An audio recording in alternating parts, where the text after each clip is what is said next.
Bonjour, c'est Alex de Waterfall Revenue. Nous continuons cette mini-série sur les outils du manager pour progresser dans ta carrière professionnelle. Et dans cet épisode, on va parler des OKR, des Objective and Key Results. C'est un outil puissant pour définir et suivre tes objectifs professionnels. Donc on va explorer ce que c'est, comment c'est utilisé en milieu professionnel, mais aussi comment toi, tu peux créer tes propres OKR pour maximiser ta progression et ton succès dans ta carrière professionnelle. Donc tu es prêt, on y va, c'est parti. Donc qu'est-ce que les OKR? Donc les OKR, donc Objective Key Results, c'est une méthode de gestion des objectifs qui est utilisée par de nombreuses entreprises et organisations, notamment Google et les startups. Et elle se compose de deux parties principales. La première partie, c'est l'objectif, donc objectif en français. C'est ce que tu veux accomplir. Les objectifs, ils doivent être ambitieux, significatifs et clairs pour toi-même ou pour l'équipe, si tu utilises les OKR dans le cadre du management d'équipe. Le deuxième partie, c'est Key Result, donc le K et le R. C'est Key Results, ce sont les résultats clés. Comment tu mesures ton progrès vers l'objectif, sachant que ces objectifs doivent être spécifiques, mesurables, réalisables, pertinents, temporels. Là, c'est le concept notamment d'objectifs SMART. On pourrait presque faire un autre épisode de podcast là-dessus, mais bon, comme c'est assez bateau, je ne sais pas si je vais le faire, mais bon, vous pouvez regarder ce que c'est qu'un objectif SMART, si vous ne savez pas ce que c'est. Mais voilà, alors, comment tu utilises les OKR en milieu professionnel? Donc d'abord, il faut définir les objectifs, donc il faut qu'ils soient ambitieux, mais quand même réalisables.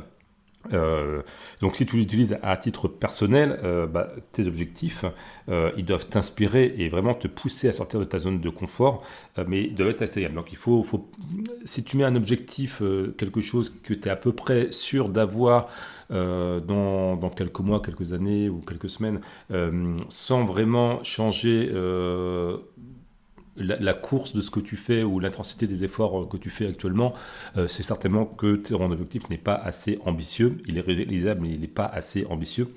Et à l'inverse, si tu mets des objectifs qui sont très très élevés, sans vraiment avoir de plan pour y aller, c'est pas utile parce que l'objectif est tellement élevé qu'il n'est pas atteignable. Donc il faut qu'il y ait une bonne balance entre l'ambition de tes objectifs et le côté atteignable de ces objectifs.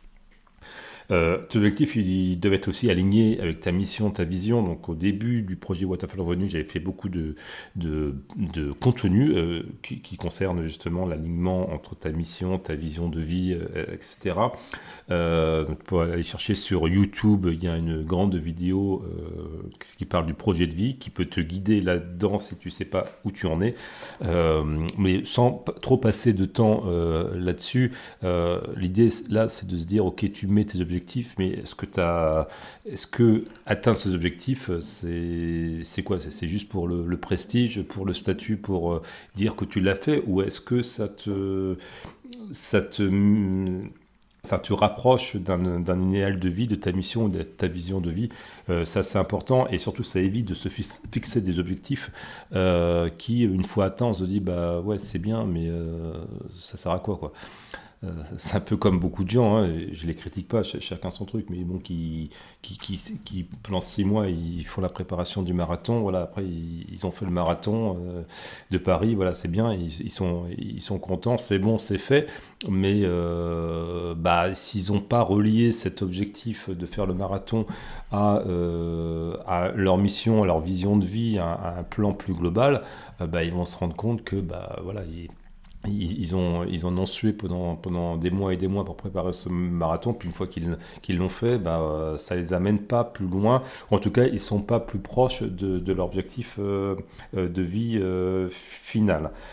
Donc voilà, ensuite, donc l'objectif il doit être clair, et si tu le fais pour toi-même, même si tu le fais pour tes équipes, il faut l'écrire, il faut le formaliser de manière simple, de manière smart dans le sens du concept, donc spécifique, measurable, achievable, réalistique, timely, avec le temps, dans une dimension de temps.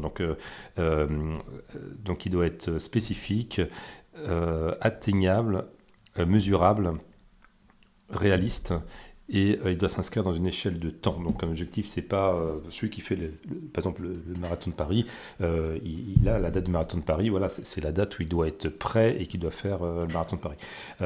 Quoi que tu aies comme objectif, fixe-toi au moins une année de réalisation, au mieux un mois et une année, avant lequel tu dois avoir fait atteindre l'objectif. Sinon, c'est un peu un objectif dans le vide et s'il n'y a pas de temps, s'il n'y a pas de deadline, tu verras que tu ne vas pas avancer, tu vas procrastiner. Donc voilà. Donc ensuite, il faut établir le KR, donc les Key Results, les résultats clés. Donc ils doivent être mesurables, voilà. Donc tes résultats clés doivent être quantifiables et pour que tu puisses suivre le progrès de manière objective. Et pareil, si tu les appliques à tes équipes, il faut qu'il y ait une quantification.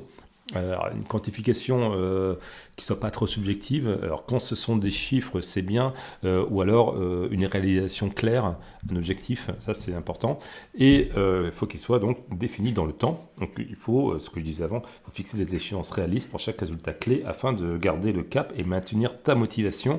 Et aussi dans le cadre du management d'équipe, parce que si tu ne mets pas une deadline sur un objectif, et ben tu verras que tout le monde va procrastiner. D'ailleurs, si vous faites des objectifs annuels, là je fais une aparté pour vos équipes, ce qui peut être bien, c'est plutôt que de dire tous les objectifs doivent être terminés à la fin de l'année. Et en général, tout le monde oublie ses objectifs et se réveille un mois avant à la fin de l'année ou un mois avant le compte rendu des objectifs pour dire mince, j'ai pas fait ça et ils sont en train un petit peu de galérer pour trouver une parade pour dire qu'ils ont fait l'objectif. Donc pour éviter ça, une des choses, c'est par exemple s'il y a 4 objectifs, parce qu'en général des objectifs annuels, il n'y en a pas eu 10 non plus, et ben, c'est de les mettre chacun sur un trimestre ou en tout cas où le premier objectif à atteindre d'ici 6 mois, ce qui permet de définir ça dans un temps qui ne soit pas trop long. Encore une fois, une année, c'est long. Moi, je trouve que des objectifs, si on est sur un plan stratégique, qui se définissent à l'échelle de trimestre, c'est bien. Donc, soit à faire dans un trimestre, soit à réaliser avec pour vision un trimestre futur précis. Par exemple, là, là, moi, j'enregistre fin juin ce podcast, il doit être publié en juillet. Se dire, voilà, mon objectif, c'est avant la fin de l'année, ou alors c'est tel objectif, premier trimestre 2025. Voilà, ça, c'est des bons objectifs définis dans le temps. Donc, atteindre quelque chose qui est mesurable, quantifiable, à un horizon de temps qui soit bien spécifique. Par exemple, je mets des exemples qui sont un petit peu bateaux, mais bon, voilà, obtenir une certification marketing digital d'ici septembre 2024. Voilà. Ou alors mettre en place et gérer une campagne publicitaire sur les réseaux sociaux avec un budget prédéfini, je sais pas, 1 million d'euros par exemple, ça fait beaucoup, d'ici novembre. Voilà, bon, ça c'est un objectif professionnel qui peut fonctionner aussi. Alors pourquoi les OKR c'est si efficace? Parce que ça amène de la clarté et de la transparence. Donc le fait de le formaliser, ça permet de clarifier objectifs et attentes. Ça facilite la communication et l'alignement au sein de l'équipe. Et si tu es tout seul, si tu les fais pour toi-même, ça te permet de t'aligner avec toi-même, ce qui n'est pas toujours évident quand on essaye d'atteindre tout seul, enfin en tout cas quand on essaye de s'auto-stimuler pour atteindre des objectifs. Deuxième chose, l'avantage c'est de rester focalisé sur les résultats. On a une date clé, un objectif clé, une quantification claire, là, donc du coup il faut atteindre ça et ça évite de se perdre dans des tâches secondaires. Alors après, les OKR, il faut rester flexible et adaptable. Personnellement, moi, je me suis fait des OKR cette année. J'ai également eu des opportunités professionnelles qui ont évolué. Donc mes OKR, là d'ailleurs, j'enregistre ce podcast le 30 juin. Donc on est à la fin du deuxième trimestre. Je vais là dans quelques heures, je vais redéfinir mes OKR pour la fin de l'année et je vais les faire évoluer par rapport à des opportunités, par rapport à des choses qui ont évolué. Mais quand je repousse un OKR ou quand parfois je le supprime, j'ai une vraie bonne raison à cela, ce n'est pas de la procrastination, ce n'est pas l'aveu de ne pas l'avoir atteint, c'est de se dire j'ai d'autres meilleurs OKR à faire pour le futur. Mais en tout cas, mes OKR pour la fin juin, ils sont malheureusement pas tous atteints, mais en tout cas j'ai atteint un certain nombre de mes OKR personnels à la fin juin. Et ça, en termes de motivation et d'estime de soi, quand on se fixe des OKR qui sont atteignables, mesurables, réalistes, et qu'on les atteint à l'échelle de trimestre, c'est très réconfortant. Hein. Je sais pas, moi j'appelle pas ça une to-do list, mais j'ai une checklist de choses que je dois faire selon certaines échéances. Et c'est vrai que c'est toujours assez jouissif de rayer. Moi, j'utilise une tablette numérique. Et je raille où j'efface les choses que j'ai fait et je vois ma liste qui réduit. Et c'est très. Avec les OKR donc, qui sont atteints. Et c'est très. Pas jouissif, mais c'est très.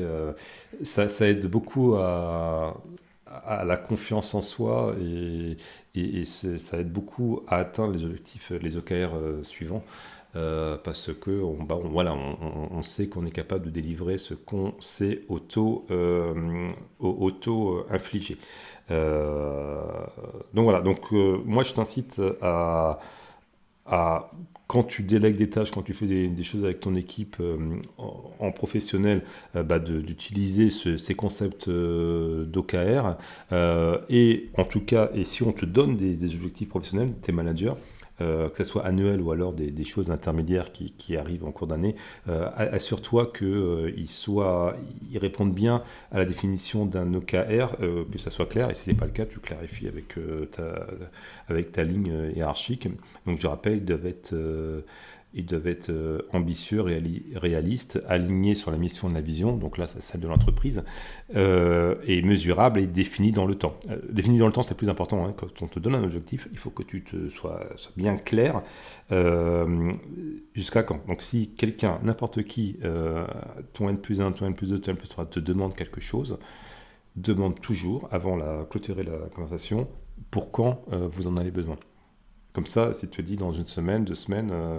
Voilà. Surtout quand c'est quelqu'un de haut placé, quand c'est ton N+2, N+3 qui te demande quelque chose, mais aussi N+1, parfois tu ne sais pas trop ce qu'il a en tête, si c'est urgent là à faire dans l'heure, ou alors si c'est pour la fin de la semaine, ou alors si c'est un truc comme ça à faire à l'occasion. Donc de définir le temps, c'est important. Dans le mesurable, donc après c'est en fonction des contextes, il y a des notions de quantité, de mesures quantitatives. Il peut aussi y avoir des mesures, des critères de qualité qui sont aussi mesurables, quantifiables. Mais bon, après, ça dépend du contexte.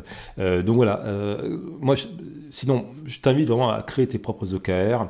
Identifie tes objectifs professionnels, voire même personnels, à long terme ou moyen terme, et définis des objectifs qui sont ambitieux, réalistes, qui te motivent, que tu sais que tu peux atteindre en changeant la manière de ce que tu fais actuellement, en faisant plus ce que tu fais actuellement, ou mieux. Détaille les résultats clés que tu souhaites avoir, et puis réévalue, ajuste régulièrement, pas pour repousser, pas à cause d'une procrastination, mais à cause des opportunités ou de ce qui se passe aussi dans ta vie. Donc les OKR, en conclusion, c'est pas uniquement un outil de gestion pour les entreprises, mais aussi un moyen puissant pour les individus de se fixer et d'atteindre leurs propres objectifs professionnels. En adoptant donc cette approche structurée et axée sur les résultats, tu peux vraiment maîtriser ton efficacité, ta productivité et ton succès professionnel et donc personnel. Voilà, c'était Alex de Waterfall Revenue. Merci de m'avoir écouté aujourd'hui. J'espère que cet épisode t'a aidé. On continue demain avec un autre outil utile dans le développement de ta carrière et de tes compétences de manager et de leader. Si tu veux en savoir plus et tu veux avoir plus de ressources pour développer ta carrière, tu peux aller sur le site waterfallrevenue.com, c'est mon site internet, et tu peux t'abonner aux emails Le Cercle pour avoir toutes les semaines des contenus un peu comme dans ce podcast avec des conseils sur des concepts clés pour ta réussite professionnelle. Et si tu es vraiment motivé, il y a les formations Waterfall Revenue qui enseignent les soft skills, qui enseigne les stratégies, les tactiques pour obtenir une promotion rapidement dans un contexte professionnel et qui également enseigne les stratégies, les tactiques pour gagner plus d'argent en changeant d'entreprise ou en restant dans son entreprise actuelle. Et ça enseigne également, ce pack de formation Waterfall Revenue, il enseigne comment développer une carrière stratégique sur le long terme. Voilà, donc là c'est sur le site waterfallrevenue.com, tu peux regarder en description, normalement il y a un lien qui doit amener vers mon site internet. Voilà, c'était Alex de Waterfall Revenue, je te souhaite le meilleur et à très vite pour un autre épisode de podcast. Allez, salut, ciao.